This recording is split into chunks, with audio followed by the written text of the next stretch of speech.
এই তো ইলিশ বিরিয়ানি এসে হাজির। আপনাদেরকে বলছিলাম না ইলিশ বিরিয়ানি দেখাবো, তো এই দেখুন ইলিশ বিরিয়ানি একদম বড় বড় পিস ইলিশের, পুরো একদম গাদার পিস, আর দু একটা লেজের পিস আছে দেখতে পাচ্ছি।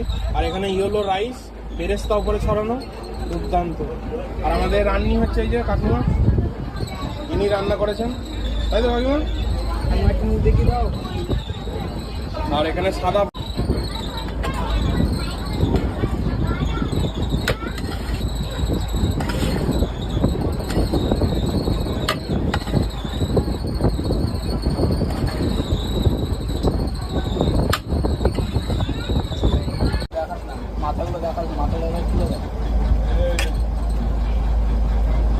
তো এই দেখো এবার কিন্তু ইলিশ মাছের বিরিয়ানি কাটা শুরু হয়ে গেছে।